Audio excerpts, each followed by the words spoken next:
আসসালামু আলাইকুম সবাইকে। ত্রিকোণমিতির নতুন আরেকটি ক্লাসে আপনাদেরকে স্বাগত জানাচ্ছি। তো আজকে আলোচনার মূল বিষয় হচ্ছে এই সূত্রটি cosec স্কয়ার থিটা সমান সমান 1 প্লাস cot স্কয়ার থিটা।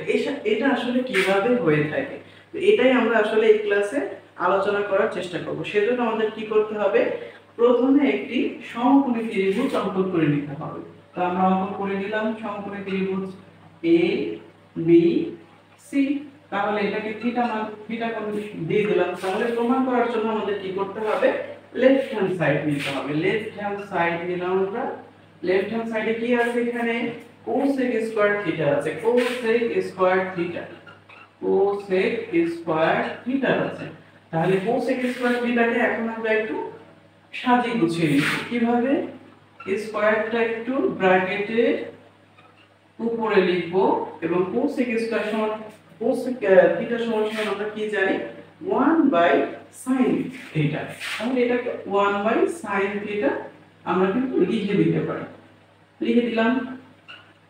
তারপরে 1/sin থিটা এখন আমরা ত্রিভুজে দেখব যে 1/sin থিটা সমান সমান এখান থেকে আসলে কি নিতে পারি আমরা।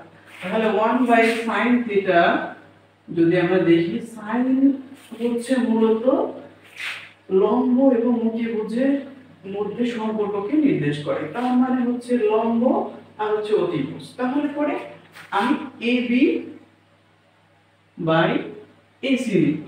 এখন এটা কিন্তু ভাগাকার আছে, তাহলে এটা উল্টে যাবে। তাহলে যদি উল্টে যায় তাহলে পরে আমার কিন্তু AC আর হচ্ছে AB হবে, তাই ব্র্যাকেটের মধ্যে। আচ্ছা, এটাকে কিন্তু আমরা এখানে নিয়ে আসি। এটাকে কিন্তু আমরা এইভাবে লিখতে পারি এখন, AC square AB square. Clear? AC square AB square. এখন আমাদের দেখতে হবে AC স্কয়ার, এই ত্রিভুজটাকে সবসময় আমাদের মাথার মধ্যে রাখতে হবে। তাহলে AC স্কয়ার সমান সমান কি হয়, AC কি এখানে অতিভুজ। অতিভুজের উপরে আমি করছি বর্গ অঙ্কন করেছি। তো বর্গ অঙ্কনের বর্গ অঙ্কন করলে সেই বর্গক্ষেত্রের ক্ষেত্রফলটা আসলে কত হবে, AC স্কয়ার নিশ্চয়ই। তো AC স্কয়ার সমান সমান আমি তাহলে কি বলতে পারি, পিথাগোরাসের সূত্র অনুসারে। পিথাগোরাসের সূত্র অনুসারে আমি লিখতে পারি, পিথাগোরাসের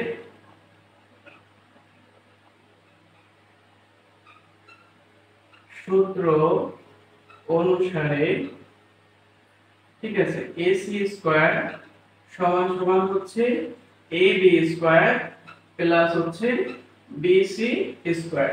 এটা আমরা বলতে পারি। তার মানে AC স্কয়ার এখানে হচ্ছে AB square plus BC square.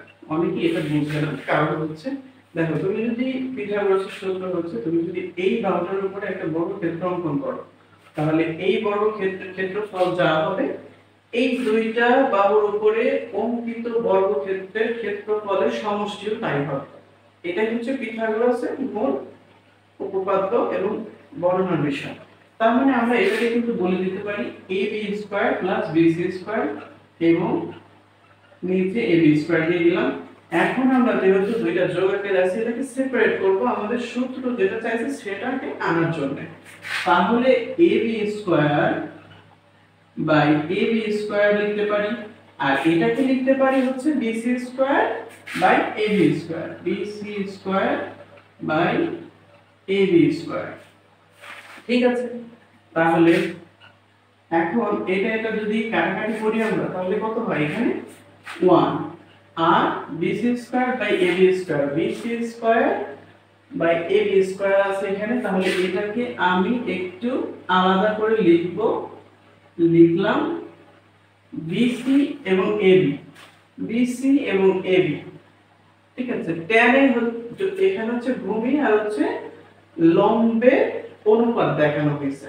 তাহলে ভূমি এবং লম্বের অনুপাতে কোনটা হয়ে থাকে, cot হয়ে থাকে, tan এর উল্টাটা। তাহলে পরে কিন্তু আমি এটাকে বলে দিতে পারি cot থিটা। ঠিক আছে? স্কয়ার, তারপরে কিন্তু আমরা এটাকে এইভাবে লিখতে পারি cot স্কয়ার থিটা। তার মানে এটা কিন্তু প্রুফ হয়ে গেল। কত মজা না? আচ্ছা, এটাই মূলত এই সূত্র প্রমাণের নিয়ম। তুমি কিন্তু এইভাবে খুব সহজেই এই সূত্রটি প্রমাণ করে বিশ্লেষণ করতে পারো। সবাইকে ধন্যবাদ ভিডিওটি দেখার জন্য। সবাইকে শুভেচ্ছা জানিয়ে শেষ করছি।